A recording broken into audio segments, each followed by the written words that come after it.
ബിസ്മില്ലാഹിർ റഹ്മാനിർ റഹീം അൽഹംദുലില്ലാഹി വബിഹി നസ്തഈൻ വസല്ലല്ലാഹു വസല്ലമ വബാറക അലാ നബീന മുഹമ്മദിൻ വഅലാ ആലിഹി വഅസ്ഹാബിഹി അജ്മഈൻ. നമ്മൾ ബുലൂഗുൽ മറാമിൽ ബാബു സലാത്തു തതവ്വു ആണ് കഴിഞ്ഞ് അല്ലേ? സലാത്തു തതവ്വു. ഇനി ബാബു സലാത്തിൽ ജമാഅ, സലാത്തിൽ ജമാഅ വൽ ഇമാമ.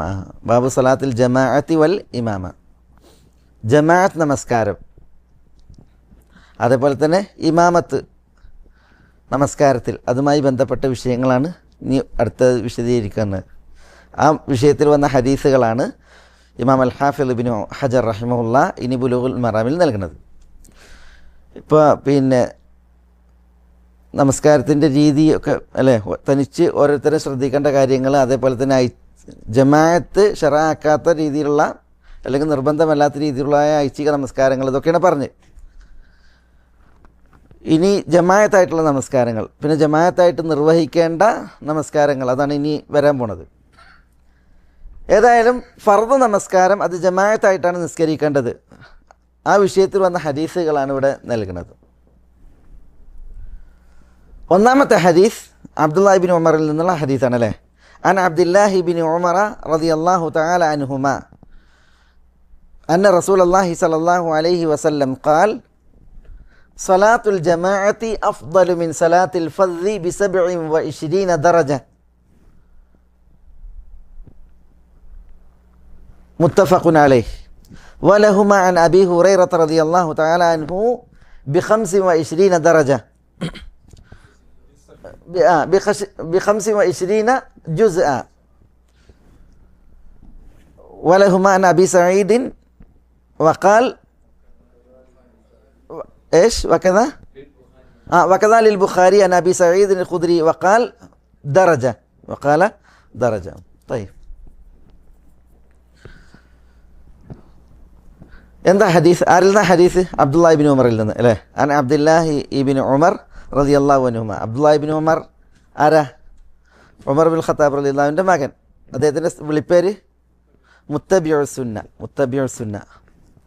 ഹിജ്റയുടെ 73 അബ്ദുല്ലാഹി ഇബ്നു ഉമർ റളിയല്ലാഹുവിൻ്റെ വഫാത്ത്. നമുക്ക് വന്ന റാവിയാണ്. റസൂലുള്ളാഹി സ്വല്ലല്ലാഹു അലൈഹി വസല്ലം തങ്ങൾ പറഞ്ഞു, സലാത്തുൽ ജമാഅ, ജമാഅത്തായുള്ള നമസ്കാരം, അഫ്ദലു മിൻ സലാത്തിൽ ഫദ്ദ്. അഫ്ദൽ എന്ന് പറഞ്ഞാൽ ശ്രേഷ്ഠമാണ്. മിൻ സലാത്തിൽ ഫദ്ദ്. സലാത്തുൽ ഫദ്ദ് എന്ന് പറഞ്ഞാൽ ഫർദ്. ഫർദ് പറഞ്ഞാൽ എന്താ? വ്യക്തി, തനിച്ച് ഒരു വ്യക്തിയുടെ നമസ്കാരം. അഫ്ദലു മിൻ സലാത്തിൽ ഫദ്ദ്, തനിച്ച് നമസ്കരിക്കുന്നവൻ്റെ നമസ്കാരത്തേക്കാൾ ശ്രേഷ്ഠമാണ്. ബി27 ദറജ. എന്താ 27 ദറജ? 27 ദറജ. ദറജ എന്നാ പദവി, സ്ഥാനം എന്നൊക്കെയുള്ള അർത്ഥം, മടങ്ങ്.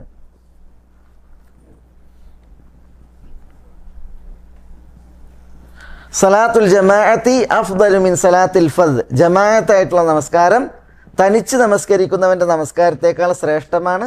ബി27 ദറജ, 27 ഇരട്ടി. ഹദീസ് മുത്തഫഖുൻ അലൈഹി. ഇമാം ബുഖാരി മുസ്ലിമും അബ്ദുല്ലാഹി ഇബ്നു ഉമറിൽ നിന്ന് റിപ്പോർട്ട് ചെയ്യുന്ന ഹദീസാണ്. വലഹുമ അൻ അബീ ഹുറൈറത റളിയല്ലാഹു തആല അൻഹു ബി25 ജുസ്അ. അബൂ ഹുറൈറയിൽ നിന്ന് ഇമാം ബുഖാരി മുസ്ലിമും ഈ ഹദീസ് റിപ്പോർട്ട് ചെയ്തപ്പോൾ അതിൽ 25 ജുസ്അ എന്നുള്ളത് എവിടെ? സലാത്തുൽ ജമാഅത്തി അഫ്ദലു മിൻ സലാത്തിൽ ഫദ്ദി ബി25 ജുസ്അ.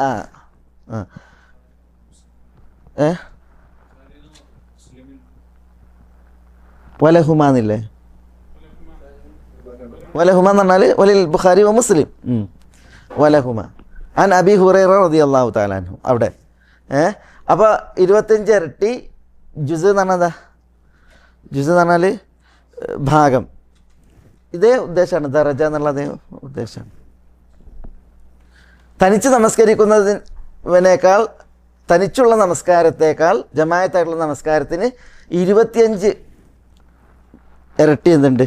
പിന്നെ അംശം അല്ലെങ്കിൽ ഭാഗം, ശ്രേഷ്ഠതയുണ്ട്. വലിൽ ബുഖാരി അൻ അബി സഈദ് അബൂ സഈദ് അൽ ഖുദ്രിയിൽ നിന്ന് ബുഖാരിയുടെ റിവായത്തിൽ വഖാൽ എന്താ പറഞ്ഞത്? ബി 25 ജുസ എന്നുള്ളിടത്ത് 25 ദറജ എന്നാ പറഞ്ഞത്. 25 ദറജ എന്നാ പറഞ്ഞത്. ഖലാസ്. അപ്പം എൻ്റെ ഈ ഹദീസ് അറിയിക്കണേ വക്കദാലിൽ ബുഖാരി, ബുഖാരിക്ക് പ്രകാരം ഉണ്ട് എന്നർത്ഥം. അതേപോലത്തെ എന്താ ഈ ഹദീസ് അറിയിക്കണത്? തനിച്ചുള്ള നമസ്കാരത്തേക്കാൾ ജമാഅത്തായിട്ടുള്ള നമസ്കാരത്തിന് ഒരു ഹദീസിൽ 27 ഇരട്ടി പ്രതിഫലം അല്ലേ?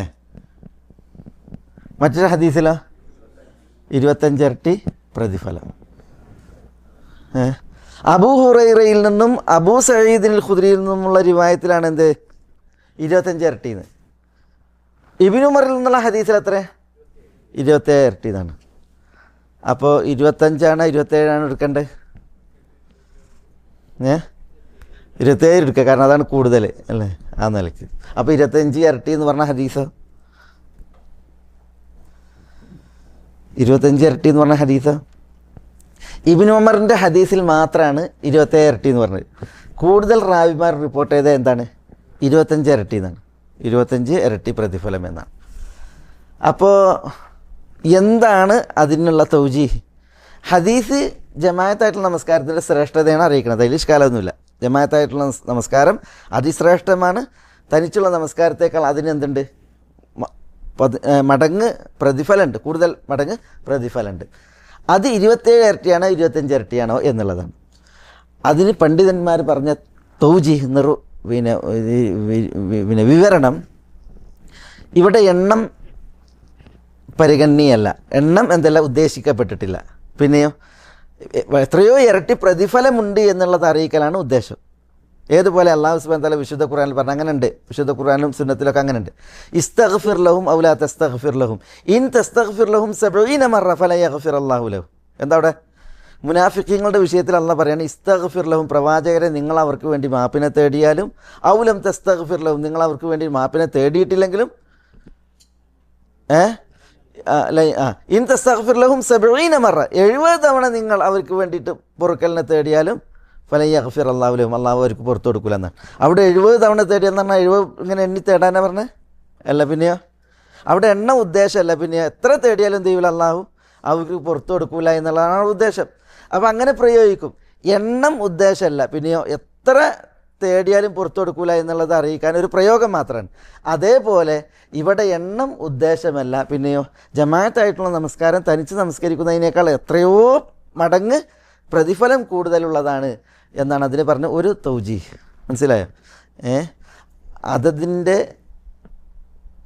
മഫ്ഹൂം അവിടെ അല്ല, അല്ലെങ്കിൽ അതിൻ്റെ മന്തൂഖ് അവിടെ അല്ല. അതത് എന്ത് എന്നുള്ളതല്ല അതല്ല ഉദ്ദേശം. പിന്നെയോ കൂടുതൽ മടങ്ങ് പ്രതിഫലമുണ്ട് എന്ന് അറിയിക്കലാണ് ഉദ്ദേശം. മനസ്സിലായോ? മനസ്സിലായോ? വേറെ ഈ ഭാഗം പണ്ഡിതന്മാർ പറഞ്ഞത് അതത് ഉദ്ദേശമാണ്, എണ്ണം ഉദ്ദേശമാണ്. പിന്നെ എന്തിനാ എണ്ണം ഉദ്ദേശം അല്ലെങ്കിൽ ഇവിടെ പറയപ്പെട്ടത്? എണ്ണം ഉദ്ദേശമാണ്. രണ്ടെണ്ണം പറഞ്ഞില്ലേ? ഒന്ന് 25 ഇരട്ടി എന്ന് പറഞ്ഞു, മറ്റൊന്ന് 27 ഇരട്ടി എന്ന് പറഞ്ഞു. എണ്ണ ഉദ്ദേശമാണ്. പക്ഷേ അത് എങ്ങനെയുള്ള? അപ്പോൾ പണ്ഡിതന്മാർ പറഞ്ഞു ഒരാൾക്ക് ജമാഅത്തായിട്ടുള്ള നിസ്കാരം മുഴുവൻ കിട്ടി, ഒരാൾക്ക് മുഴുവൻ കിട്ടിയില്ല. മുഴുവൻ കിട്ടിയവനെ സംബന്ധിച്ചിടത്തോളം എത്ര? 27 ഇരട്ടി. മുഴുവൻ കിട്ടിയിട്ടില്ല എങ്കിൽ അവനാണെന്ത്? 25 ഇരട്ടി. ഒരാൾ പള്ളീൻ്റെ ഉള്ളിൽ നിസ്കരിച്ചു, ഒരാൾ പള്ളീൻ്റെ ഉള്ളിൽ നിസ്കരിച്ചില്ല, വൈകിയാണ് വന്നത്, പുറത്താണ് കിട്ടിയത്. പള്ളീൻ്റെ ഉള്ളിൽ നിസ്കരിക്കുന്നവനും പുറത്ത് നിസ്കരിക്കുന്നവനും ഒരുപോലെ, രണ്ടാൾക്കും ജമാഅത്ത് കിട്ടിയിരിക്കണ് എങ്കിൽ ഉള്ളിൽ കിട്ടിയവനാണ് എന്ത്? 27 ഇരട്ടി. പുറത്ത് കിട്ടിയവന് 25 ഇരട്ടി. ഒരാൾ പള്ളീൻ്റെ അടുത്താണ് താമസിക്കുന്നത്, ഒരാൾ പള്ളീൻ്റെ വിട്ടാണ് താമസിക്കുന്നത്. പള്ളീൻ്റെ അടുത്ത് താമസിച്ചിട്ട് ജമാഅത്തിന് വരുന്നവനും പള്ളീൻ്റെ വിട്ട് താമസിച്ചിട്ട് ജമാഅത്തിന് വരുന്നതും തമ്മിൽ വ്യത്യാസമല്ലേ?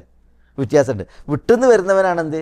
27 ഇരട്ടി പ്രതിഫലം. അടുത്തുനിന്ന് വരുന്നവന് 25 ഇരട്ടി പ്രതിഫലം. മനസ്സിലായോ? വേറെ വിഭാഗം പണ്ഡിതന്മാർ പറഞ്ഞത് ഒരാൾ ഖുശൂഓടുകൂടി ജമാഅത്തായിട്ട് നിസ്കരിക്കുന്നു, വേറൊരാൾക്ക് അത്ര തന്നെ ഖുശൂ ഇല്ല, ജമാഅത്തായിട്ടാണ് നിസ്കരിക്കുന്നത്. ഖുശൂഓട് കൂടിയിട്ട് ജമാഅത്തായിട്ട് നിസ്കരിക്കുമ്പോൾ അയാൾക്കാണ് എന്ത്? 27 ഇരട്ടി പ്രതിഫലം. അതേസമയം ആ ഒരു ഭംഗിയും ഖുശൂവും കുറഞ്ഞവനെ സംബന്ധിച്ചിടത്തോളം അയാൾക്ക് ജമാഅത്തായിട്ടുള്ള നിസ്കാരമുണ്ട്, പക്ഷേ പ്രതിഫലത്തിൽ എന്തുണ്ടാകും? അയാൾക്ക് കുറവുണ്ടാകും. ഇതാണ് വേറെ വിഭാഗം പണ്ഡിതന്മാർ പറഞ്ഞത്. ഇപ്പം എത്ര പറഞ്ഞ്? ഈ 27 ഇരട്ടി 25 ഇരട്ടി 2 റിപ്പോർട്ട് വന്നല്ലോ. ആ 2 റിപ്പോർട്ടിലും പിന്നെ അതൊരു ഇനിയിപ്പോൾ ആരെങ്കിലും അതൊരു വൈരുദ്ധ്യമാണ് അല്ലെങ്കിൽ അതൊരു ഇതാണെന്ന് പറഞ്ഞിട്ട് എന്ത് ചെയ്യേണ്ടതില്ല, അതിനെ എതിർക്കേണ്ടതില്ല. പണ്ഡിതന്മാരതിനെന്തുണ്ട്, അതിൻ്റേതായ തൗജീഹ് പറഞ്ഞിട്ടുണ്ട്. വേറൊരു വിഭാഗം പണ്ഡിതന്മാർ പറഞ്ഞു, അതും വളരെ പ്രധാനപ്പെട്ടൊരു തൗജീഹാണ്. അള്ളാഹു സുബ്ഹാനഹു വ തആല ജമാഅത്തായിട്ടുള്ള നിസ്കാരത്തിന് ആദ്യം നൽകിയ വഹ്യ് 25 ഇരട്ടി പ്രതിഫലം ഉണ്ട് എന്നുള്ളതാണ്. പിന്നീട് അള്ളാഹുവിൻ്റെ ഔദാര്യമാണെന്ത് 27 ഇരട്ടി. ആദ്യത്തെ വഹ്യിൽ റസൂലുള്ളാഹി സ്വല്ലല്ലാഹു അലൈഹി വസല്ലം തങ്ങളോട് പറഞ്ഞത് ജമാഅത്തായിട്ട് നിസ്കരിക്കുമ്പോൾ തനിച്ച് നമസ്കരിക്കുന്നതിനേക്കാൾ 25 ഇരട്ടി പ്രതിഫലമുണ്ട് എന്നുള്ളതാണ്. പിന്നെ അള്ളാഹുവിൽ നിന്നുള്ള ഔദാര്യമാണെന്ത് 27 എന്നുള്ളത്. അങ്ങനെ നമ്മൾ എന്തില്ല ഹദീസിൽ ഏറ്റുമുട്ടൽ വരണില്ല എന്നർത്ഥം. ഏതായാലും നമുക്ക് ചുരുക്കി പറയാം, ചില റിപ്പോർട്ടുകളിൽ ജമാഅത്തായുള്ള നമസ്കാരത്തിന് എന്തുണ്ട് 27 ഇരട്ടി പ്രതിഫലം ഏറെ എന്ന് പറഞ്ഞിട്ടുണ്ട്. ചില റിപ്പോർട്ടുകളിൽ 25 ഇരട്ടി പ്രതിഫലം എന്നും പറഞ്ഞിട്ടുണ്ട്. പണ്ഡിതന്മാർ പറഞ്ഞു ഇവിടെ എണ്ണം ഉദ്ദേശമല്ല, പിന്നെയോ ഏറെ പ്രതിഫലമുണ്ട് എന്ന് അറിയിക്കലാണ്. അതുകൊണ്ട് തന്നെ എണ്ണം ഉദ്ദേശമല്ല, തനിച്ച് നമസ്കരിക്കുന്നതിനേക്കാൾ കുറേ മടങ്ങ് എന്തുണ്ട് പ്രതിഫലം ജമാഅത്തായ നമസ്കാരത്തിനുണ്ട്. ഇതാണ് പണ്ഡിതന്മാർ പറഞ്ഞ ഒരു തൗജീഹ്, അതിന് പറഞ്ഞ ഒരു തൗജീഹ്. പിന്നെ പല വീക്ഷണങ്ങൾ പല പണ്ഡിതന്മാരും പറഞ്ഞ അതിൽ പെട്ടതാണ് പള്ളിൻ്റെ അകത്ത് നിസ്കരിക്കുന്നവൻ, പുറത്ത് നിസ്കരിക്കുന്നവൻ, പള്ളിൻ്റെ അടുത്തുനിന്ന് ജമാഅത്തിന് വരുന്നവൻ, വിട്ടുനിന്ന് ജമാഅത്തിന് വരുന്നവൻ, ഖുശൂവോടുകൂടി നിസ്കരിക്കുന്നവൻ, ഖുശൂ അത്ര തന്നെ അല്ലാതെ നിസ്കരിക്കുന്നവൻ, ഭക്തി അത്ര തന്നെ അല്ലാതെ നിസ്കരിക്കുന്നവൻ. അതേപോലെ പിന്നെന്താ നമ്മൾ പറഞ്ഞ് ജമാഅത്തിൻ്റെ തുടക്കം മുതൽ പങ്കെടുത്ത ഒരാളും ജമാഅത്തിൻ്റെ ഇടയിൽ വരുന്ന ഒരാളും വൈകി വരുന്ന ഒരാളും വ്യത്യാസമല്ലേ. അപ്പോൾ പിന്നെ അതിനനുസരിച്ചാണ് 27, 25 എന്ന് പറഞ്ഞത്. പല പണ്ഡിതന്മാരും പറഞ്ഞത് ഞാൻ അവസാനം പറഞ്ഞ വിഷയമാണ്. എന്താ അവസാനം പറഞ്ഞത്? ആദ്യം നൽകിയ വഹി അത് 25 ഇരട്ടി പ്രതിഫലം എന്നാണ്. പിന്നീട് അള്ളാഹുവിൽ നിന്നുള്ള ഔദാര്യം അതെന്താക്കി, അത് 27 ഇരട്ടി പ്രതിഫലമാക്കി എന്നുള്ളതാണ്. എല്ലാം എന്താണ് വ്യത്യസ്ത വീക്ഷണങ്ങളാണ്, ഒക്കെ പരിഗണനീയ. ഇന്ന് ഇങ്ങനെ ഈ വ്യത്യസ്തത കാണുമ്പോൾ ഇത് വലിച്ചെറിയുന്ന പ്രവണതയാണ് പല ആളുകൾക്കുള്ളത്. അള്ളാഹു നമ്മളെ കാക്കട്ടെ, നഅൂദുബില്ലാ, പല ആളുകൾക്കുള്ളത്. പക്ഷെ പണ്ട് കാലങ്ങളിൽ ഈ വ്യത്യസ്തത കണ്ടപ്പോൾ അവർ പറഞ്ഞ തൗജീഹാണ് നമ്മൾ പറയുന്നത്. ഉണ്ട് പണ്ട് രണ്ട് ലഫ്ളിനെയും ആദരിച്ചുകൊണ്ട് അതിൻ്റെ ഉദ്ദേശം ഇതായിരിക്കാം, ഇതിൻ്റെ ഉദ്ദേശം ഇതായിരിക്കാം എന്ന് പറഞ്ഞിട്ട് എന്ത് ചെയ്ത് ഒരു ഷറൈന് നിരക്കുന്ന ഒരു നിലപാട് എടുക്കുക ചെയ്തത്. ഇന്ന് ഷറൈന് നിരക്കാത്ത നിലപാടാണ് പലരും എടുക്കുന്നത്. അതാണ് വ്യത്യാസം. ഈ ഹദീസ് അറിയിക്കുന്നത് ജമാഅത്ത് നമസ്കാരത്തിൻ്റെ ശ്രേഷ്ഠതയാണ് അല്ലേ, ശ്രേഷ്ഠതയാണ്. ജമാഅത്ത് നമസ്കാരത്തിൻ്റെ ഹുക്മ്, വിധി എന്ത് എന്നുള്ളത് ഇത് അറിയിക്കണില്ല. നമസ്കാരത്തിൻ്റെ വിധി എന്ത് എന്നത് അറിയിക്കണില്ല. ജമാഅത്ത് നമസ്കാരം നിർബന്ധമാണോ അല്ലേ, നിസ്കാരത്തിൻ്റെ ഷർത്താണോ അല്ലേ, ഈ അഭിപ്രായ വ്യത്യാസത്തിൽ ജമാഅത്ത് നമസ്കാരം സുന്നത്താണ് എന്ന് ഭൂരിപക്ഷ പണ്ഡിതന്മാർ അഭിപ്രായപ്പെട്ടപ്പോൾ അവർ ഈ ഹദീസ് കൊണ്ട് തെളിവെടുത്തിട്ടുണ്ട്. അതെങ്ങനെ നമുക്ക് ഇൻഷാ അല്ലാഹ് ഈ ഹദീസ് കൂടി പറഞ്ഞിട്ട് അതിൻ്റെ ഹുക്മിലേക്ക് വരുമ്പോൾ ഞാൻ പറയാം. കാരണം പിന്നെ ഭൂരിപക്ഷ പണ്ഡിതന്മാരുടെ ആ നിലപാടുണ്ടല്ലോ, ജമാഅത്ത് നമസ്കാരം സുന്നത്താണ് എന്നുള്ള നിലപാട്, അതിനെ സ്ഥിരീകരിക്കുന്ന രീതിയിലല്ല ഹദീസുകളുള്ളത്. അടുത്ത ഹദീസ് ഏതാണ്? അടുത്ത ഹദീസ് അബൂ ഹുറൈറയിൽ നിന്നുള്ള ഹദീസാണ് അല്ലേ.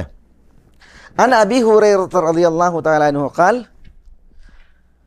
ഖാല റസൂലുള്ളാഹി സ്വല്ലല്ലാഹു അലൈഹി വസല്ലം വല്ലദീ നഫ്സി ബിയദിഹി ലഖദ് ഹമംതു അൻ ആമുറ ബിഹതബിൻ ഫയുഹ്തതബ് ثم آمر بالصلاة فيؤذن لها ثم آمر رجلا فيؤم الناس ثم أخالف إلى رجال لا يشهدون الصلاة فأحرق عليهم بيوتهم والذي نفسي بيده لو يعلم أحدهم أنه يجد عرقا سمينا أو مرماتين حسنتين لشهد العشاء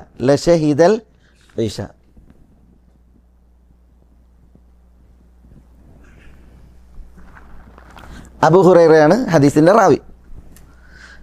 അദ്ദേഹം പറയാണ് റസൂലുള്ളാഹി സ്വല്ലല്ലാഹു അലൈഹി വസല്ലം തങ്ങൾ പറഞ്ഞു, എല്ലാവർക്കും കേൾക്കണ ഹദീസാണത്. വല്ലദീ നഫ്സി ബിയദി, എന്താ വല്ലദീ നഫ്സി ബിയദി, എൻ്റെ ആത്മാവ്, നഫ്സ് എന്ന് പറഞ്ഞാൽ റൂഹ്, വല്ലദീ നഫ്സി എന്ന് പറഞ്ഞാൽ എൻ്റെ റൂഹ് ബിയദി, ആരുടെ കയ്യിലാണോ അവനാണ് സത്യം. അതായത് എൻ്റെ റൂഹിൻ്റെ കൈകാര്യകർത്തൃത്വം ഏതൊരുവൻ്റെ കയ്യിലാണോ അത് അള്ളാഹു അല്ലേ, ആ അള്ളാഹുവിനെ കൊണ്ട് സത്യം, അതാണത്. വല്ലദീ നഫ്സി ബിയദി. ലഖദ് ഹമംതു, ലഖദ് എന്നുള്ളത് അവിടെ ലാമ് തൗത്തിയാലിൽ ഖസം എന്ന് പറയാം. വല്ലാഹി ലഖദ് ഹമംതു എന്നുള്ള ഉദ്ദേശമാണ്. ലാമ് അവിടെ ഖസബിൻ്റെ ലാമാണ്. വല്ലാഹി ലഖദ് ഹമംതു, തീർച്ചയായും ഞാൻ വിചാരിച്ചു. ഹമംതു ഞാൻ വിചാരിച്ചു. അൻ ആമുറ ബിഹതബിൻ, അൻ ആമുറ കൽപ്പിക്കുവാൻ, ബിഹതബ്, ഹതബ് വിറക്, വിറകെടുക്കുവാൻ കൽപ്പിക്കുവാൻ. ഫയുഹ്തതബ് അങ്ങനെ വിറക് ശേഖരിക്കപ്പെടുകയും. ലഖദ് ഹമംതു അൻ ആമുറ ബിഹതബിൻ ഫയുഹ്തതബ്, വിറകെടുക്കുവാൻ കൽപ്പിക്കുവാൻ ഞാൻ ഭാവിച്ചു. ഫയുഹ്തതബ് അങ്ങനെ വിറകെടുക്കുകയും വിറക് ശേഖരിക്കപ്പെടുകയും. സുമ്മ ആമുറ ബിസ്സല പിന്നീട് നമസ്കരിക്കുവാൻ കൽപ്പിക്കുകയും. സുമ്മ ആമുറ പിന്നീട് ഞാൻ കൽപ്പിക്കുകയും ബിസ്സല നമസ്കാരം കൊണ്ട്. ഫയുഅദ്ദിനു ലഹ, യുഅദ്ദിനു അല്ല യുഅദ്ദനു, യുഅദ്ദനു, ഫയുഅദ്ദനു ലഹ,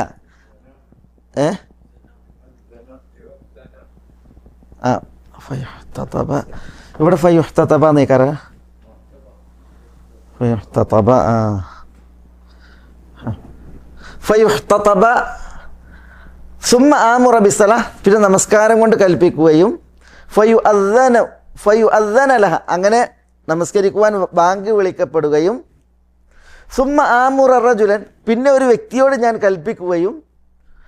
ഫയഉമ്മ അന്നാസ് അങ്ങനെ അയാൾ ജനങ്ങൾക്ക് ഇമാമായി നിൽക്കുകയും. സുമ്മ ഉഖാലിഫ ഇലാ റിജാലിൻ എന്നിട്ട് ഒരു വിഭാഗം ആളുകളുടെ അടുക്കലേക്ക്, ഉഖാലിഫ് എന്ന് പറഞ്ഞാൽ അദ്ഹബ് ഞാൻ പോവുകയും.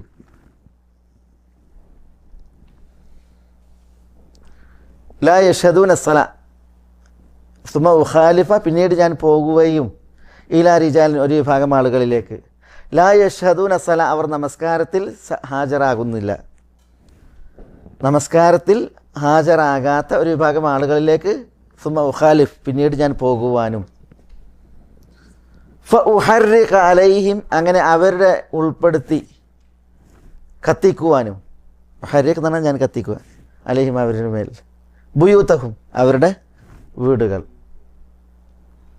അവരുടെ വീടുകൾ. അപ്പം ഉണ്ടല്ലോ ഇതൊക്കെ അത്ഫാണ്. ലഖദ് ഹമംതു ഇങ്ങോട്ടാണ് അതിൻ്റെ ബന്ധം. അപ്പം എങ്ങനെ ഇതിനൊന്ന് അർത്ഥം പറയാം? ലഖദ് ഹമംതു ഉണ്ടല്ലോ അവിടേക്ക്, അതെ അതിനെ ബന്ധപ്പെടുത്തിയിട്ട്, അതായത് വിറകെടുക്കുവാനും അങ്ങനെ വിറകുകൾ ശേഖരിക്കുവാൻ കൽപ്പിക്കുവാനും നമസ്കാരത്തിന് ബാങ്ക് വിളിക്കപ്പെടുവാനും ഒരാൾ ജനങ്ങൾക്ക് ഇമാമത്ത് നിൽക്കുവാൻ കൽപ്പിക്കുവാനും. എന്നിട്ട് നമസ്കാരത്തിന് ഹാജരാകാത്ത ആളുകളുടെ അടുക്കലേക്ക് ഞാൻ പോകുവാനും അവരുടെ മേൽ അവരുടെ വീടുകൾ കത്തിക്കുവാനും. ലഖദ് ഹമംതു അള്ളാഹുവാണ് ഞാൻ വിചാരിച്ചു. വല്ലദീ നഫ്സി ബിയദി ലൗ യഅലമു അഹദും, റസൂലുള്ളാഹി വീണ്ടും സത്യം ചെയ്ത് പറയാണ്, എൻ്റെ നഫ്സ് ആരുടെ കയ്യിലാണ് അവനാണ് സത്യം. ലൗ യഅലമു അഹദുഹും അവരിൽ ഒരാൾ അറിഞ്ഞിരുന്നുവെങ്കിൽ, ഈ നിസ്കാരത്തിന് വരാത്ത ആളുകൾ ഒരാൾ അറിഞ്ഞിരുന്നുവെങ്കിൽ. അന്നഹു യജിദു അർഖൻ സമീനൻ, അന്നഹു യജിദ് അവൻ കണ്ടെത്തുമെന്ന്. അർഖൻ സമീനൻ എന്ന് പറഞ്ഞാൽ അർക്ക് എന്ന് പറഞ്ഞാൽ എല്ല്, സമീൻ എന്ന് പറഞ്ഞാൽ പിന്നെ തടിച്ച നല്ല മാംസമുള്ള എല്ല്, അതാണ് അവിടെ ഉദ്ദേശം. അന്നഹു യജിദു അർഖൻ സമീനൻ മാംസം നിറഞ്ഞ ഒരു എല്ല് കണ്ടെത്തുമെന്ന് അവൻ അറിഞ്ഞിരുന്നുവെങ്കിൽ. ഔ മിർമാത്തൈൻ ഹസനത്തൈൻ അല്ലെങ്കിൽ നല്ല രണ്ട് മിർമാത്ത് എന്ന് പറഞ്ഞാൽ ഈ വാരിയെല്ലുകൾക്കിടയിലുള്ള ഇറച്ചിക്ക പറയുക. വാരിയെല്ലുകളുണ്ടല്ലോ അതിനിടയിലുള്ള മാംസം, അത് നല്ല ടേസ്റ്റായിരിക്കും അല്ലേ? മിർമാത്തൈൻ ഹസനത്തൈൻ, ഹസനത്തൈൻ നല്ല മിർമാത്തുകൾ രണ്ടെണ്ണം. മിർമാത്ത് എന്ന് പറഞ്ഞാൽ വാരിയെല്ലുകൾക്കിടയിലുള്ള മാംസം. അത് കണ്ടെത്തുമെന്ന് അവൻ അറിഞ്ഞിരുന്നുവെങ്കിൽ ലഷഹിദൽ ഇഷ അവൻ ഇഷായിൽ എത്തുമായിരുന്നു, സന്നിഹിതനാകുമായിരുന്നു.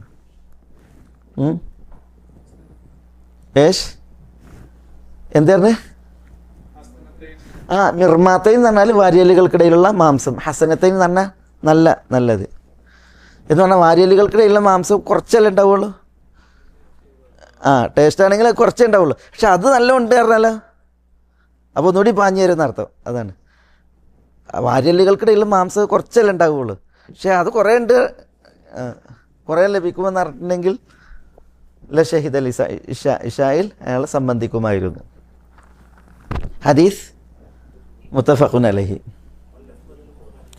മുത്തഫഖുൻ വല്ലഫ്ദുലിൽ ബുഖാരി. ഇമാം ബുഖാരിയുടെ ലഫ്ദാണിത്.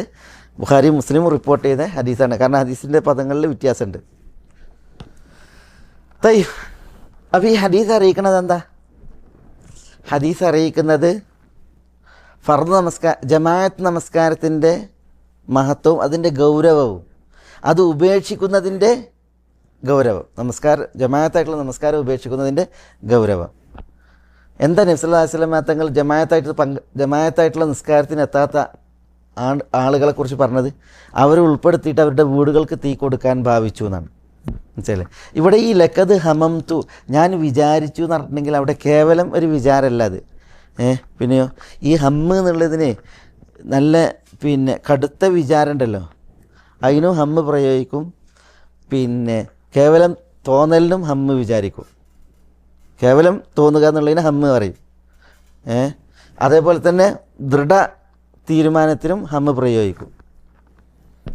ഈ യൂസുഫ് നബി അലൈഹി സ്വലാത്തു വസ്സലാമിൻ്റെയും അസീസിൻ്റെ ഭാര്യൻ്റെയും സംഭവത്തിൽ പറഞ്ഞില്ലേ, വലക്കത് ഹമ്മത്ത് ബിഹി വഹമ്മ ബിഹ ലൗല അൻ റഅ ബുർഹാന റബ്ബിഹി എന്നാണ്. വലക്കത് ഹമ്മത്ത് ബിഹി എന്നാണ്. എന്താ ഹമ്മത്ത് ബിഹി പറഞ്ഞാൽ? അവള് യൂസുഫുമായിട്ട് ക്ഷയിക്കുവാൻ വിചാരിച്ചു എന്നാണ്. വഹമ്മ ബിഹ, യൂസുഫും വിചാരിച്ചു ലൗല അൻ റഅ ബുർഹാന റബ്ബി, റബ്ബിൽ നിന്നുള്ള ഒരു പ്രമാണം കണ്ടില്ലായിരുന്നുവെങ്കിൽ. അവിടെ രണ്ടാളുടെ ഹമ്മും വ്യത്യാസമുണ്ട്, പെണ്ണും ആണും തമ്മിൽ വ്യത്യാസമുണ്ട്. മനസ്സിലായില്ലേ? കാരണം എന്താ? പെണ്ണ് വിചാരിച്ച അങ്ങനെ, യൂസുഫ് വിചാരിച്ച പോലെ അസീസിൻ്റെ ഭാര്യ വിചാരിച്ച് അങ്ങനെ വിചാരിച്ച് ഓളതിന് ഒരുമ്പെട്ടോളാണ് അല്ലേ, ഒരുങ്ങി പുറപ്പെട്ടോളാണ്. അതുകൊണ്ടാണ് യൂസുഫിൻ്റെ പിന്നാലെ കൂടിയിട്ട് അൽഫയ സയ്യിദഹ ലദൽ ബാബ്, വാതിൽക്കൽ സയ്യിദിനെ കാണോളം പിന്നാലെ ഓടിയിരിക്കണ്. അപ്പം 36 വിചാരം എന്താ? അത് കേവലം തോന്നലല്ല. പിന്നെ 36 അതിന് നിയ്യത്ത് ചെയ്തു ഉറപ്പിൽ ഇറങ്ങിയ തന്നെയാണ്. യൂസുഫിനെ പ്രാപിക്കണം എന്നുള്ള ആ ദൃഢബോധത്തിൽ തന്നെ ഇറങ്ങിയതാണ്. പക്ഷേ യൂസുഫിൻ്റെ ഹമ്മ അതല്ല. യൂസുഫ് മനുഷ്യനാണ്. അദ്ദേഹത്തിലൊരു വിചാരം ഉണ്ടായിട്ടുണ്ട്. പക്ഷേ അള്ളാഹു സുബ്ഹാനഹു വ തആലയിൽ നിന്നുള്ള ബുർഹാൻ, ഒരു പ്രമാണം കണ്ടതിൽ പിന്നെ അദ്ദേഹത്തിന് ആ തോന്നലില്ലാതായി. മാത്രമല്ല അദ്ദേഹം എന്ത് ചെയ്തു? ഓടി, രക്ഷപ്പെടാൻ വേണ്ടിയിട്ട് ഓടി. അതുകൊണ്ടല്ലേ വാതിൽക്കൽ എത്തിയത്. യൂസുഫിനെ പെണ്ണ് പിറകിൽ നിന്ന് പിടിച്ചു വലിച്ചു കുപ്പായം ബാക്കിൽ നിന്ന് കീറി. യൂസുഫ് പിടി കൊടുക്കാതെ പായാണ്. അങ്ങനെയാണ് വാതിൽക്കൽ വെച്ചിട്ട് എന്ത് ചെയ്യണത്? അസീസിനെ കാണുന്നത്. അല്ലേ? അസീസിനെ കണ്ടപ്പോൾ പെണ്ണ് പറഞ്ഞ് ഞാനല്ല തെറ്റിനുദ്ദേശിച്ച, ഇവനാണ് തെറ്റിനുദ്ദേശിച്ചിട്ട് പെണ്ണ് കൈമലർത്തി. ഏതായാലും ഈ ഹമ്മ് എന്ന് പറഞ്ഞിട്ടുണ്ടെങ്കിൽ കേവലം ഒരു തോന്നലല്ല, പിന്നെ അത് ഒരു ദൃഢമായിട്ടുള്ള തീരുമാനത്തിന് ഹമ്മ് പ്രയോഗിക്കും. ആ ഒരു ആശയമാണ് ഇവിടെ. ലക്കത് ഹമംതു എന്ന് പറഞ്ഞാൽ ഞാൻ ഉറപ്പിച്ചു എന്നർത്ഥം. ഉറപ്പിച്ചു, കേവലം ഞാൻ വിചാരിച്ചു എന്നുള്ളതല്ല, പിന്നെയോ ഞാൻ ഉറപ്പിച്ചു എന്നുള്ള അർത്ഥത്തിൽ തന്നെയാണ്. നബി സല്ലല്ലാഹു അലൈഹി വസല്ലം തങ്ങൾ പറയുന്നത് അള്ളാഹുവാണ് ഞാൻ ഉറപ്പിച്ചു. അൻ ആമുറ ബി ഹതബിൻ ഫയുഹ്തതബ്, വിറകുകൾ ശേഖരിക്കുവാനും അങ്ങനെ വിറക് ശേഖരിക്കപ്പെട്ടതിന് ശേഷം നമസ്കാരത്തിന് സുമ ആമുറ ബി സ്വലാ ഫയുഅദ്ദനു ലഹ യുഅദ്ദന ലഹ, നമസ്കാരം കൽപ്പിക്കുകയും നമസ്കാരത്തിന് അങ്ങനെ വാങ്ങി വിളിക്കപ്പെടുകയും സുമ്മ ആമുർ റജുലൻ ഫയ ഉമ്മന്നാസ്, ഒരു വ്യക്തിനോട് ജനങ്ങൾക്ക് ഇമാമത്ത് നിൽക്കുവാൻ കൽപ്പിക്കുവാനും ഒക്കെ ഞാൻ വിചാരിച്ചു. വിചാരിച്ചു എന്ന് പറഞ്ഞിട്ടുണ്ടെങ്കിൽ അവിടെ ഉറപ്പിച്ചു എന്നുള്ള ഉദ്ദേശത്തിൽ തന്നെ. സുമ്മ ഉഖാലിഫ ഇലാ റിജാലിൻ യശ്ഹദൂന സ്വലാ ഫഉഹർരിഖ അലൈഹിം ബുയൂതഹും, നമസ്കാരത്തിൽ ഹാജരാകാത്ത ഒരു വിഭാഗം ആളുകളുടെ അടുക്കലേക്ക് പോയിട്ട് അവരുൾപ്പെടെ അവരുടെ വീടുകൾ കരിക്കുവാനും കത്തിക്കുവാനും ഞാൻ ഉറപ്പിച്ചു, തീർപ്പാക്കി എന്ന് റസൂലുള്ളാഹി സ്വല്ലല്ലാഹു അലൈഹി വസല്ലം തങ്ങൾ പറയാണ്. ഇതറിയിക്കണത് എന്താ? ഇതറിയിക്കുന്നത് ജമാഅത്ത് നമസ്കാരത്തിൻ്റെ ഗൗരവമാണ്. പിന്നെ മാത്രമല്ല പണ്ഡിതന്മാർ കർമ്മശാസ്ത്രത്തിൽ വീക്ഷണ വ്യത്യാസമുണ്ട്. അതായത് അബൂ ഹനീഫ, മാലിക്, ഷാഫി, ഹനഫികൾ, മാലിക്കികൾ, ഷാഫികൾ അവരുടെ വീക്ഷണം ജമാഅത്ത് നമസ്കാരം സുന്നത്താണെന്നാണ്. ഇമാം അഹ്മദ് റഹ്മത്തുള്ളാഹി അലൈഹിയാണ് അത് വാജിബാണ് എന്ന അഭിപ്രായക്കാരന്. വാജിബ്, ജമാഅത്ത് നിസ്കാരം വാജിബാണ്. ഷെയ്ഖുൽ ഇസ്ലാം ഇബ്നു തൈമിയയും പിന്നെ അതേപോലെ ഇബ്നു ഹസം ബാഹിരിയാക്കൾ, അതേപോലെ ഇബ്നു അഖീൽ, ഇവരൊക്കെ ജമാഅത്തായിട്ടുള്ള നിസ്കാരം ഷർത്താണ് എന്നാണ്. അതിൻ്റെ അർത്ഥം എന്താ? ഷർത്താന്ന് പറയുമ്പോൾ ജമാഅത്തായിട്ട് ഇല്ലാതെ ഒരാൾ നിസ്കരിച്ചിട്ടുണ്ടെങ്കിൽ നിസ്കാരം ശരിയാകൂല എന്നുള്ള പക്ഷക്കാരാണ്. ജമാഅത്തായിട്ടുള്ള നിസ്കാരം ഒരാൾ ഉഴുതറില്ല, ഒരാൾക്ക് ഒഴിവ് കഴിവൊന്നുമില്ല, യാതൊരു ഉഴുതറും ഇല്ലാതെ ഒരാൾ ജമാഅത്ത് നമസ്കാരം ഉപേക്ഷിച്ചിട്ടുണ്ടെങ്കിൽ അയാളുടെ നിസ്കാരം ശരിയാകൂല എന്ന് ഇബ്നു തൈമിയ, അതേപോലെ തന്നെ പിന്നെ ഇബ്നു ഹസം, അതേപോലെ ഇബ്നു അഖീൽ തുടങ്ങിയ ദാഹിരിയാക്കളുടെ ഒക്കെ വീക്ഷണം അതാണ്. മാഹിരിയാക്കൾ എന്ന് പറഞ്ഞിട്ടുണ്ടെങ്കിൽ 4 പിന്നെ ഹനഫികൾ, മാലിക്കികൾ, ഷാഫിഈകൾ, ഹംബലികൾ പറഞ്ഞില്ലേ, അതേപോലെ മറ്റൊരു കർമ്മശാസ്ത്ര സരണിയാണ് പിന്നെ ബാഹിരിയ മദ്ഹബ്. അത് പിന്നെ വിശദീകരിക്കപ്പെടേണ്ട ഒരു വിഷയമാണത്. ഏതായാലും ഇവിടെ ഇമാം അഹ്മദ് ബിൻ ഹംബലിൻ്റെ വീക്ഷണവും അതേപോലെ ഹംബലി മദ്ഹബിലെ ഇമാം അഹ്മദിന് ഒന്നിലേറെ റിവായത്തുകൾ പറയപ്പെട്ടിട്ടുണ്ട്. പക്ഷേ ഹംബലി മദ്ഹബിലെ പലരും ഇബ്നുൽ ഖയ്യിമിനെ പോലുള്ളവരൊക്കെ ബലപ്പെടുത്തിയത് ജമാഅത്തായിട്ടുള്ള നിസ്കാരം വാജിബാണ്. എന്നാൽ ഒഴിവ് കഴിവില്ലാതെ ഉപേക്ഷിച്ചിട്ടുണ്ടെങ്കിൽ അത് ശിക്ഷാർഹമാണ്. അവർ തെളിവിടിച്ച പ്രധാനപ്പെട്ട തെളിവ് ഇതാണ്. ഇവിടെ നോക്കി നിങ്ങൾ, റസൂലുള്ളാഹി സ്വല്ലല്ലാഹി അലൈഹി വസല്ലം തങ്ങൾ പിന്നെ നിസ്കാരത്തിന് എത്താത്തവരുടെ വീട് കത്തിക്കാൻ ഉദ്ദേശിക്കുകയാണ്. അപ്പോൾ അവരെ ശിക്ഷിക്കണം എന്നുണ്ടെങ്കിൽ അവരൊരു ഹറാമ് ചെയ്തുകൊണ്ടാണ്. ഹറാമ് വാജിബായൊരു സംഗതി ഒഴിവാക്കിയത് കൊണ്ടാണ് എന്ത് ചെയ്യണത്, അവരെ ഇങ്ങനെ ശിക്ഷിക്കണത്. കാരണം ശിക്ഷ കടുത്തതുമാണ്. അതെന്താ? വീടടക്കം തീയിടുക എന്നുള്ളതാണ്. വീടടക്കം തീയിടുക എന്നുള്ളതാണ്. അതുകൊണ്ടത് ജമാഅത്തായിട്ടുള്ള നിസ്കാരത്തെയാണ് അറിയിക്കുന്നത്. അത് നിർബന്ധമാണ് എന്നതിനെയാണ് അറിയിക്കുന്നത്. ജമാഅത്തായിട്ടുള്ള നിസ്കാരം നിർബന്ധമാണ് എന്നതിനെയാണ് അറിയിക്കുന്നത്. ഷാഫിഈയാക്കളിലൊരു വിഭാഗം പറഞ്ഞത് ഫർള് കിഫയാണെന്നാണ് ജമാഅത്തായിട്ടുള്ള നിസ്കാരം. എന്താ ഫർള് കിഫ പറഞ്ഞാൽ? ആരെങ്കിലും ഒരു കൂട്ടർ നിസ്കരിച്ചിട്ടുണ്ടെങ്കിൽ ബാക്കിയുള്ളവരൊക്കെ ബാധ്യത വിമുക്തരായി എന്നാണ്. അപ്പോൾ പിന്നെ പള്ളിക്കൽ ജമാഅത്ത് 4 ആൾ നടത്തിയിട്ടുണ്ടെങ്കിൽ മഹല്ലാർ ഒന്നായിട്ട് എന്ത് ചെയ്തു? ബാധ്യത വിമുക്തരായി എന്നാണ്. അവർക്ക് മറുപടിയാണ് ഈ ഹദീസ്. എങ്ങനെ മറുപടി? അങ്ങനെയല്ലല്ലോ. ഒരു വിഭാഗം നിസ്കരിച്ചിട്ടുണ്ടെങ്കിൽ മറ്റൊരു വിഭാഗം കുറ്റവിമുക്തരാകുമ്പോൾ അത് ശരിയല്ല ഈ ഹദീസ് പ്രകാരം. എന്തുകൊണ്ട്? എങ്ങനെ? നബി സ്വല്ലല്ലാഹു അലൈഹി വസല്ലം തങ്ങൾ നിസ്കരിച്ചു, സഹാബികൾ കുറച്ചാൾ നിസ്കരിച്ചു, ബാക്കിയുള്ളവർ കുറ്റവിമുക്തരാണ് എങ്കിൽ പിന്നെ എന്തിനാ പോലെ പരീക്കുവാണ് തീയണ? മനസ്സിലായി? അപ്പോൾ അത് വീക്ഷണം ശരിയല്ല. അതാണ് പണ്ഡിതന്മാർ ഇതിനെ ഈ ഹദീസ് കൊണ്ട് തെളിയിച്ചത്. ഫർള് കിഫയാണ് എന്ന് പറയുന്നവരുടെ വീക്ഷണം ശരിയല്ല. കാരണം അങ്ങനെ ആയിരുന്നുവെങ്കിൽ റസൂലുള്ളാഹി സ്വല്ലല്ലാഹു അലൈഹി വസല്ലം തങ്ങളുടെ സഹാബത്തും പള്ളിയിൽ നിസ്കരിച്ചിട്ടുണ്ട്. അതോടുകൂടി ബാക്കിയുള്ളവരൊക്കെ എന്തായി? കുറ്റവിമുക്തരായി. പിന്നെ അവരെ വീട് തീയിടാൻ പോകേണ്ട കാര്യമല്ല എന്നാണ് പറഞ്ഞത്.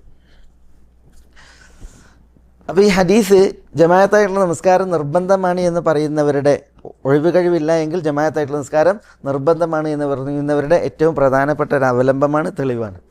സുന്നത്താണ് എന്ന് പറയുന്നവർ ഇതുകൊണ്ട് തെളിവെടുത്തിട്ടുണ്ട്. അവരെന്താ തെളിവെടുത്തത്? നിർബന്ധമായിരുന്നുവെങ്കിൽ റസൂലുള്ളാഹി സ്വല്ലല്ലാഹു അലൈഹി വസല്ലം തങ്ങൾ ഇങ്ങനെ വിചാരിച്ചാൽ പോരല്ലോ, അത് ചെയ്യണം എന്നുള്ളതാണല്ലോ. പക്ഷേ ആ ന്യായം ശരിയല്ല. കാരണം റസൂലുള്ളാഹി സ്വല്ലല്ലാഹു അലൈഹി വസല്ലം തങ്ങൾ എന്തുകൊണ്ടാണ് വിചാരിച്ചത് ചെയ്യാതിരുന്നത്? വേറെ ഹദീസിൽ പറയുന്നുണ്ട്, വീട്ടിൽ സ്ത്രീകളും കുട്ടികളും ഉണ്ട്, അവർ ജമാഅത്തിലെത്തുന്നതിൽ എന്തുണ്ട്? അവർക്ക് ഒഴിവ് കഴിവുണ്ട്. വീട്ടിൽ കുട്ടികളും സ്ത്രീകളും ഇല്ലായിരുന്നുവെങ്കിൽ അവരുൾപ്പെടെ തീ കൊടുത്തുമായിരുന്നു എന്നാണ് പറഞ്ഞത്. അതുകൊണ്ട് തന്നെ ഈ ഹദീസ് കൊണ്ട് ജമാഅത്ത് നിസ്കാരം നിർബന്ധമല്ല, സുന്നത്താണ് എന്ന് പറഞ്ഞതിന് തെളിവെടുത്തതിന് എന്ത് ചെയ്തിട്ടുണ്ട്? പണ്ഡിതന്മാരതിനെ എതിർത്തിട്ടുണ്ട്. ഇനി നമുക്ക് അടുത്ത ഹദീസും ആ വിഷയത്തിൽ തെളിവ് തന്നെയാണ്. ജമാഅത്ത് നമസ്കാരം സുന്നത്താണ് എന്നുള്ളതിന് തെളിവ് ഭൂരിപക്ഷ പണ്ഡിതന്മാരുണ്ടല്ലോ, ഹനഫികൾ, മാലിക്കികൾ, ഷാഫിഈകൾ, അവരൊക്കെ ഈ ഹദീസ് കൊണ്ട് തെളിവെടുത്തു. അവരെന്താ പറഞ്ഞത്? സലാത്തുൽ ജമാഅത്തി അഫ്ദലു മിൻ സലാത്തിൽ ഫർദ് ബി27 ദറജ എന്നാണ്. ജമാഅത്ത് നിസ്കാരം 27 ഇരട്ടി പ്രതിഫലം ഉള്ളതാണ് തനിച്ച് നിസ്കരിക്കുന്നതിനേക്കാൾ. അതിൻ്റെ അർത്ഥം എന്താ? തനിച്ച് നിസ്കരിച്ചാലും കൂലിയുണ്ട്, പക്ഷേ കൂടുതൽ കൂലി എപ്പോഴാണ്? ജമാഅത്തായിട്ട് നിസ്കരിച്ചാലാണ് എന്നാണ് ഈ ഹദീസ് അറിയിക്കുന്നത്. അതുകൊണ്ട് ഒരിക്കലും തനിച്ച് നിസ്കരിച്ചിട്ടുണ്ടെങ്കിൽ അത് സഹീഹാവില്ല എന്ന് പറയാൻ പറ്റില്ല. സഹീഹാവില്ല എന്നാണ് ആരുടെ അഭിപ്രായം? ഇബ്നു തൈമിയ, ഇബ്നുൽ ഖയ്യിം നിർബന്ധം എന്നുള്ള അഭിപ്രായക്കാരനാണ്. പിന്നെ ഇബ്നു ഹസമിൻ്റെ ഒക്കെ അഭിപ്രായം. അപ്പോൾ പിന്നെ സഹീഹാവില്ല എന്ന് പറയാൻ പറ്റില്ല. അതേപോലെ തന്നെ പിന്നെ നിർബന്ധമാണെന്ന് പറയാൻ പറ്റില്ല. കാരണം എന്താ? തനിച്ച് നിസ്കരിച്ചിട്ടുണ്ടെങ്കിൽ കൂലിയുണ്ട്, പക്ഷേ കൂടുതൽ കൂലി എപ്പോഴാണ്? ജമായത്തായിട്ട് നിസ്കരിച്ചാൽ എന്നാണ് ഇത് അറിയിക്കുന്നത് എന്നാണ്. പക്ഷേ അതിനും ജമായത്തായിട്ട് നിസ്കരിക്കൽ നിർബന്ധമാണ് എന്ന് പറഞ്ഞ പണ്ഡിതന്മാർ മറുപടി പറഞ്ഞു. അവരെന്താ പറഞ്ഞത്? ഈ ഹദീസ് അതിൻ്റെ പ്രതിഫലത്തെയാണ് അറിയിക്കുന്നത്, ഹുക്കുമിനെ അറിയിക്കണില്ല. ജമായത്തായിട്ടുള്ള നിസ്കാരം പിന്നെ അത് നിർവഹിക്കുന്നതിൻ്റെ ഹുക്കുമെന്ത്, ഉപേക്ഷിക്കുന്നതിൻ്റെ ഹുക്കുമെന്ത് എന്ന് ഈ ഹദീസ് കൈകാര്യം ചെയ്യണില്ല. ഈ ഹദീസ് എന്ത് ചെയ്യണം? അത് കൈകാര്യം ചെയ്യണില്ല. ഈ ഹദീസ് കൈകാര്യം ചെയ്യുന്നത് ജമായത്തായിട്ട് നിസ്കരിക്കുന്നതിൻ്റെ പ്രതിഫലമാണ്. ജമാഅത്ത് നിസ്കാരത്തിൻ്റെ ഹുക്കുമെന്ത്, നിസ്കാരം ഉപേക്ഷിച്ചാൽ ഹുക്കുമെന്ത്, അത് ഈ ഹദീസ് കൈകാര്യം ചെയ്യണില്ല. അത് കൈകാര്യം ചെയ്യുന്ന ഹദീസുകൾ വേറെയാണ്. ഇതാണ് അതിൽ പണ്ഡിതന്മാർ പറഞ്ഞത്. ഏതായാലും ജമാഅത്ത് നമസ്കാരം ഉപേക്ഷിക്കുക എന്നുള്ളത് ഇതൊരു നിസ്സാരപ്പെട്ട വിഷയമല്ല, നിസ്സാരപ്പെട്ട ഒരു വിഷയമല്ല. ഇനി ബാക്കിയുള്ള ഹദീസുകളും കൂടി നമുക്കത് മനസ്സിലാക്കി തരും. എന്താ രണ്ടാമത്തെ ഹദീസ്? യേശ്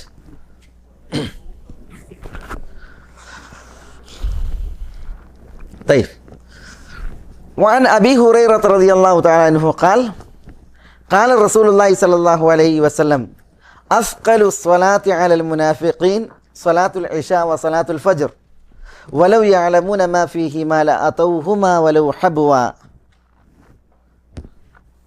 അത് മുത്തഫഖുൻ അലൈഹിയാണ്. അബൂ ഹുറൈറയിൽ നിന്നുള്ള ഹദീസ്. അല്ലാഹുവിൻ്റെ റസൂൽ സല്ലല്ലാഹു അലൈഹി വസല്ലം തങ്ങൾ പറഞ്ഞു, അസ്ഖലു സ്വലാ അലൽ മുനാഫിഖീൻ. എന്താ അസ്ഖലു സ്വലാ? നമസ്കാരത്തിൽ ഏറ്റവും വെയിറ്റ് കൂടിയത് ആർക്ക്? അലൽ മുനാഫിഖീൻ, കപട വിശ്വാസികൾക്ക്. അതേതാണ്? സലാത്തുൽ ഇഷ വ സലാത്തുൽ ഫജ്ർ. ഇഷ നമസ്കാരവും ഫജ്ർ നമസ്കാരവുമാണ്. വലൗ യഅലമൂന മാ ഫീഹിമ, വലൗ യഅലമൂൻ അവരറിഞ്ഞിരുന്നുവെങ്കിൽ, മാ ഫീഹിമ, മാ ഫീഹിമ എന്ന് പറഞ്ഞാൽ അവ രണ്ടിലുമുള്ള അജ്ർ, കൂലി, ഇഷ നമസ്കാരത്തിലും ഫജ്ർ നമസ്കാരത്തിലുമുള്ളതായ പ്രതിഫലം അവരറിഞ്ഞിരുന്നുവെങ്കിൽ ല അതൗഹുമ, ആ രണ്ട് നമസ്കാരത്തിലേക്കും അവർ വന്നെത്തുമായിരുന്നു. വലൗ ഹബ്വൻ, വലൗ ഹബ്വൻ എന്ന് പറഞ്ഞാൽ പിന്നെ കൈക്കാലുകൾ ഇഴഞ്ഞ് രണ്ട് കയ്യും രണ്ട് കാൽമുട്ടും കുത്തി, നാല് കാലിൽ നടക്കാറില്ലേ, ഇഴഞ്ഞെങ്കിലും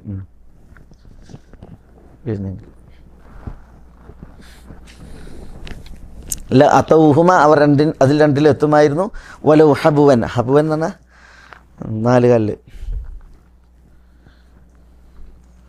അപ്പോൾ ഈ ഹദീസ് അറിയിക്കുന്നത് എന്തിനാണ്?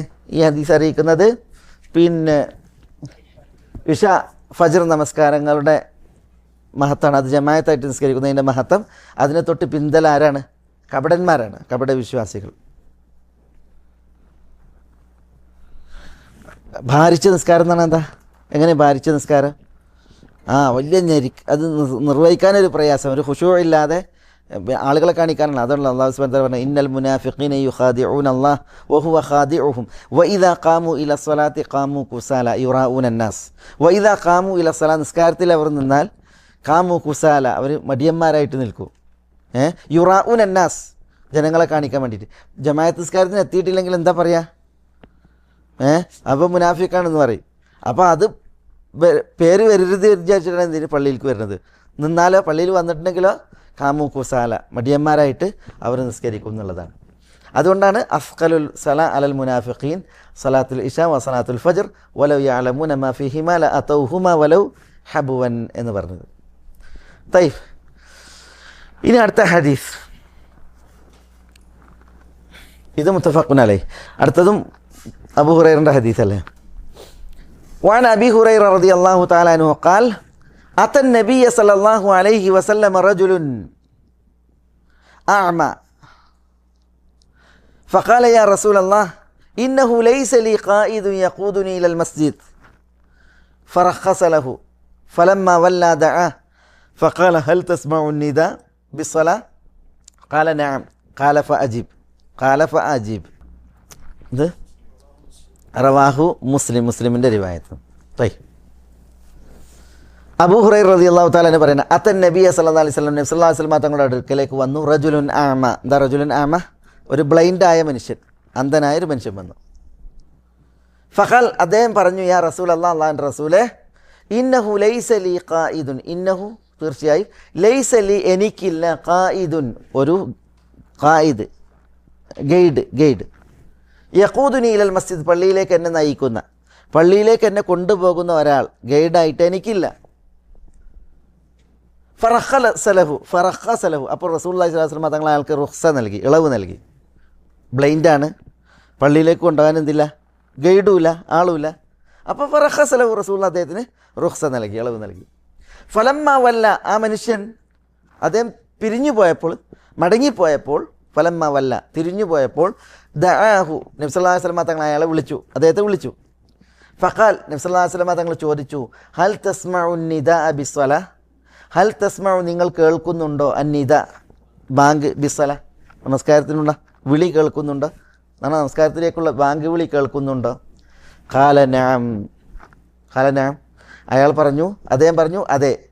ഖാല അപ്പോൾ നബി സല്ലല്ലാഹു അലൈഹി വസല്ലം തങ്ങൾ പറഞ്ഞു ഫ അജീബ് എങ്കിൽ അജീബ് യഷ്മാന അജീബ് ഉത്തരം നൽകി എന്ന് പറഞ്ഞാൽ എന്താ ഉത്തരം നൽകൽ? നമസ്കാരത്തിന് ബാങ്ക് വിളി കേട്ടിട്ടുണ്ടെങ്കിൽ ആ വിളിക്ക് ഉത്തരം നൽകണം എന്ന് പറഞ്ഞാൽ നിസ്കാരത്തിന് പള്ളിയിലെത്തണം, ജമാഅത്തായിട്ട് നിസ്കരിക്കണം എന്ന് അദ്ദേഹത്തോട് റസൂലുള്ളാഹി സ്വല്ലല്ലാഹു അലൈഹി വസല്ലം തങ്ങൾ പറഞ്ഞു. അപ്പോൾ ഈ ഹദീസ് നോക്കി, ഇവിടെ ഈ റജുലുൻ ആമ എന്നുള്ളത് വിശദീകരിക്കപ്പെട്ട റിപ്പോർട്ടുണ്ട്. അബ്ദുല്ലാ ഇബ്നു ഉമ്മു മക്തൂമാണത്. അബ്ദുല്ലാ ഇബ്നു ഉമ്മു മക്തൂം റളിയല്ലാഹു തആല അൻഹു. അദ്ദേഹത്തിന് ഒരു ഗൈഡില്ല. ചില റിപ്പോർട്ടുകളിൽ വീട്ടിൽ നിന്ന് പള്ളിയിലേക്കുള്ള വഴി അല്പം ദുർഘടമാണ്, പ്രയാസകരാണ്. അപ്പോൾ ഇളവ് കൊടുത്ത്. പക്ഷേ റസൂലുള്ളാഹി സ്വല്ലല്ലാഹു അലൈഹി വസല്ലം തങ്ങൾക്ക് പെട്ടെന്ന് വഹി എത്തിയിട്ടുണ്ടാവും. അതുകൊണ്ടല്ല റസൂല വിളിച്ചിട്ട് ചോദിക്കണത്. അപ്പോൾ റസൂലുള്ളാഹിക്ക് വഹി വന്നിട്ടുണ്ടാവും. ആ വഹീൻ്റെ അടിസ്ഥാനത്തിൽ റസൂല വല്ല തിരിഞ്ഞു പോയപ്പോൾ ദഅാഹു അദ്ദേഹത്തെ റസൂല വിളിച്ചു. ഈ ഇളവ് നൽകിയത് റസൂലുള്ളാഹിൻ്റെ ഇജ്തിഹാദായിരിക്കും. അതായത് ബാങ്ക് അതായത് വീട്ടിൽ നിന്ന് പള്ളിയിലേക്ക് എത്താൻ ദൂരമുണ്ട്, ദുർഘടമാണ്, കൊണ്ടുവരാൻ ഗൈഡില്ല, ബ്ലൈൻഡുമാണ്. അപ്പോൾ കേൾക്കുമ്പോൾ റസൂൽ എന്ത് ചെയ്തിട്ടുണ്ടാവും? ഇജ്തിഹാദിയായിട്ട് മറുപടി കൊടുത്തിട്ടുണ്ടാവും. അതാണ് ഫറഖസലഹു ഇളവ് നൽകി. പക്ഷേ പെട്ടെന്ന് എന്തുണ്ടാവും? റസൂലുള്ളാഹിക്ക് വഹി എത്തിയിട്ടുണ്ടാവും. അല്ലാഹു സുബ്ഹാനഹു വ തആല വഹി ആക്കിയിട്ട് ഫലമ്മ വല്ല ദഅാഹു വിളിച്ചിട്ട് ഹൽ തസ്മഉ നിദാഅ ബിസ്സലാ ബാങ്ക് വിളി കേൾക്കുന്നുണ്ടോ എന്ന് ചോദിച്ച്. ഖാല നഅം ഖാല ഫഅജിബ്. ചില റിപ്പോർട്ടുകളിൽ ഫഇന്നി ലാ അജിദു ലക റുഖ്സതൻ എന്ന് നബി സല്ലല്ലാഹു അലൈഹി വസല്ലം തങ്ങൾ പറഞ്ഞു എന്നാണ്. എന്താ ഫഇന്നി ലാ അജിദു ലക റുഖ്സതൻ, എങ്കിൽ ഞാൻ നിനക്കൊരു ഇളവ് കാണുന്നില്ല. എങ്കിൽ എന്ന് പറഞ്ഞാൽ എന്താ അതിൻ്റെ ഉദ്ദേശം? ബാങ്ക് കേൾക്കുന്നുവെങ്കിൽ നിനക്ക് ഞാനൊരു ഇളവ് കാണുന്നില്ല എന്ന് അദ്ദേഹത്തോട് റസൂലുള്ളാഹി സ്വല്ലല്ലാഹു അലൈഹി വസല്ലം തങ്ങൾ പറയണ്ടായി എന്നാണ്. ഈ ഹദീസ് ജമാഅത്ത് നമസ്കാരം വാജിബാണ്, നിർബന്ധമാണ് എന്ന് പറഞ്ഞവരുടെ രണ്ടാമത്തെ പ്രധാനപ്പെട്ട തെളിവാണ്. കാരണം എന്താ? ഇവിടെ അന്ധനായ വ്യക്തിക്ക് ഈ അയാളുടെ അവസ്ഥ എങ്ങനെയായിട്ടും എന്ത് ചെയ്തില്ല? റസൂലുള്ളാഹി സ്വല്ലല്ലാഹു അലൈഹി വസല്ലം തങ്ങൾ എന്ത് ചെയ്തില്ല? തനിച്ച് നിസ്കരിക്കാൻ ഇളവ് നൽകിയില്ല. ഇത് ഒരു പ്രധാനപ്പെട്ട തെളിവാണ് ജമാഅത്ത് നിസ്കാരം വാജിബാണ് എന്ന് പറഞ്ഞവരുടെ. തയ്യബ്. അപ്പോൾ ഒരു ഇഷ്കാൽ, ബാങ്ക് വിളി കേൾക്കണുണ്ടെങ്കിൽ ജവാബ് നൽകണമെന്നാണ്. അപ്പോൾ ഇതിൻ്റെ ദൂരപരിധി എത്ര? ഇന്നിപ്പോൾ ചിലപ്പോൾ എത്ര ദൂരത്തേക്ക് ബാങ്ക് കേൾക്കും? വലിയ മനാറയിൽ നിന്നാണ് ബാങ്ക് കൊടുക്കണമെങ്കിൽ ദൂരത്തേക്ക് കേൾക്കും. അപ്പോൾ എത്ര ദൂര? പണ്ട് മുക്കബ്ബർ സൗത്തില്ല, മൈക്കില്ല, തൊള്ളോണ്ട് കൊടുക്കണം. ഉയരത്ത് കയറി നിന്നിട്ട് വായോണ്ട് കൊടുക്കണം, ഒച്ചത്തിൽ. നല്ല ഒച്ചയുള്ള ആളുകൾ തന്നെ ബാങ്ക് കൊടുക്കാൻ നിശ്ചയിക്കുക.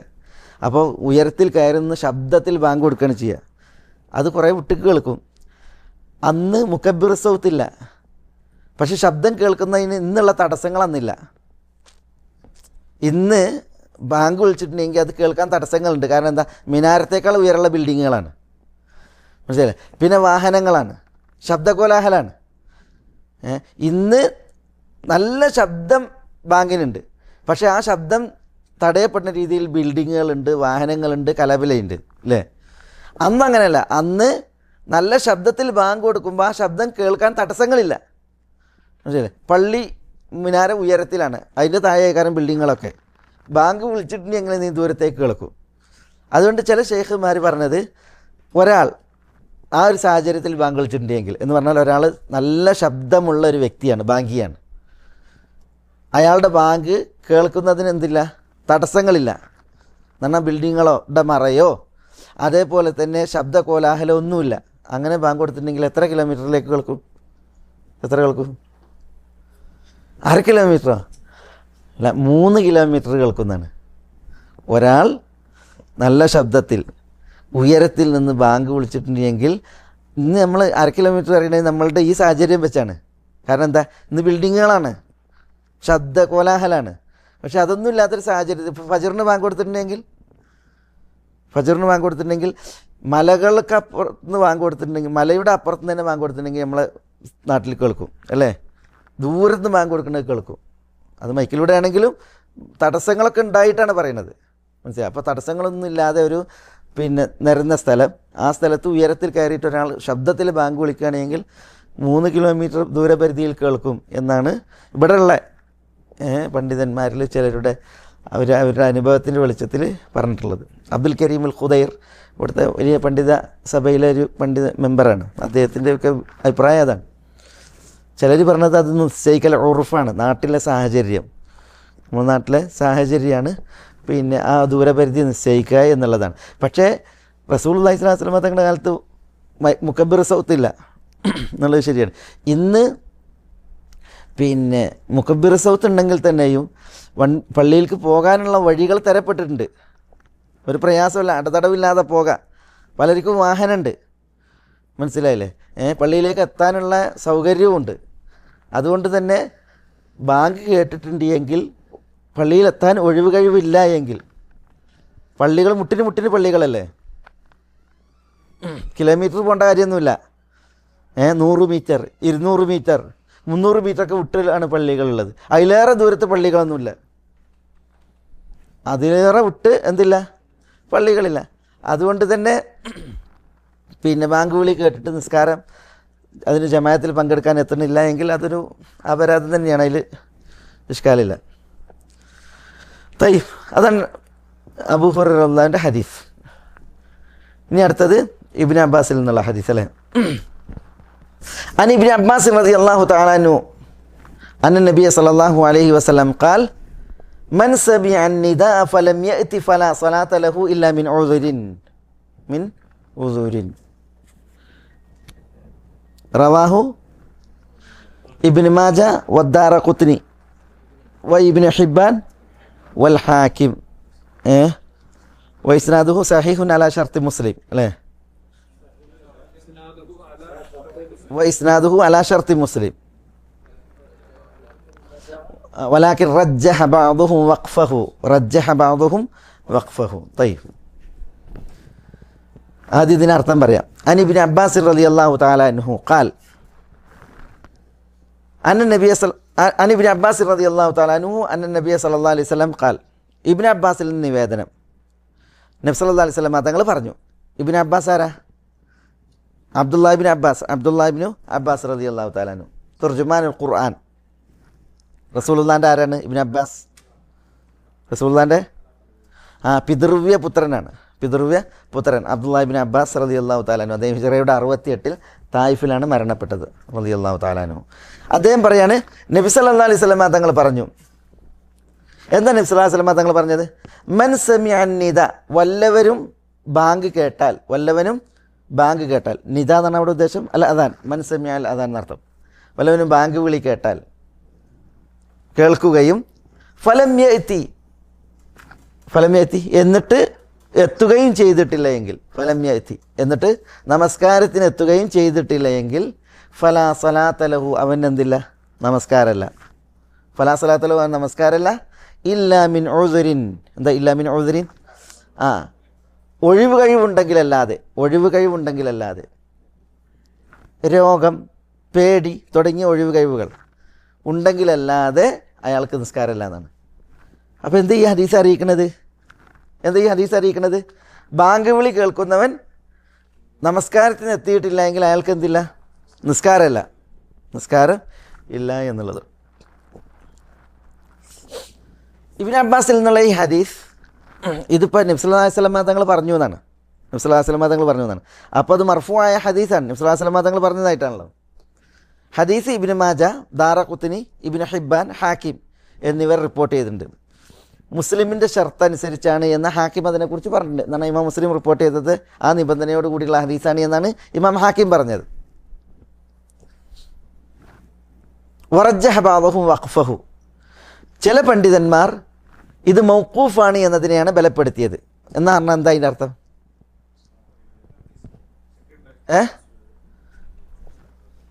ഇബ്നു അബ്ബാസിൻ്റെ വാക്കാണ്. അതാണ് ഇത്. റസൂലുള്ളാഹിൻ്റെ ഹദീസല്ല, തിരുമൊഴിയല്ല, പിന്നെയോ ഇബ്നു അബ്ബാസ് റളിയല്ലാഹു അൻഹുവിൻ്റെ വാക്കാണ്, ഫത്വയാണ് എന്നതാണത് എന്ത് ചെയ്തിട്ടുള്ളത്, പലരും ബലപ്പെടുത്തിയിട്ടുള്ളത്.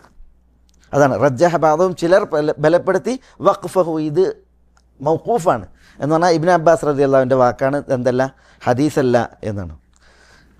ഇപ്പോൾ റസൂലുള്ളാഹി സ്വല്ലല്ലാഹു അലൈഹി വസല്ലം തങ്ങൾ പറഞ്ഞു എന്ന് പറഞ്ഞിട്ട് ഈ ഹദീസ് ഇത് ദുർബലാണ്. സ്വല്ലല്ലാഹു അലൈഹി വസല്ലം തങ്ങൾ പറഞ്ഞു എന്ന് പറഞ്ഞിട്ട് ഇത് മർഫൂആയ ഹദീസാണ് എങ്കിൽ ഇത് ദുർബലാണ്, സഹീഹായിട്ടല്ല.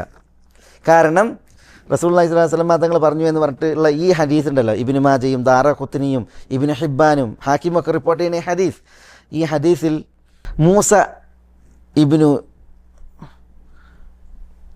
ജദ്ആൻ എന്ന് പറഞ്ഞ റാവിണ്ട്, അയാൾ ദുർബലനാണ്. അതേപോലെ തന്നെ അബ്ദാൻ എന്ന് പറഞ്ഞ മറ്റൊരു റാവിണ്ട്, അയാൾ പിന്നെ തീർത്തും ദുർബലനാണ്. അതുകൊണ്ട് തന്നെ ഈ ഹദീസ് മർഫൂആയിട്ട് എന്താണ്, ഇത് ദഈഫാണ്, സഹീഹല്ല. റസൂലുള്ളാഹിൻ്റെ വാക്കായിട്ട് ഹദീസായിട്ട് ഇത് സഹീഹായി സ്ഥിരപ്പെട്ടിട്ടില്ല. അതൊന്ന്. ഇബ്നു അബ്ബാസ് റളിയല്ലാഹുവിൻ്റെ ഫത്വയായിട്ട് ഇത് എന്ത് ചെയ്തിട്ടുണ്ട്, പറയപ്പെട്ടിട്ടുണ്ട്.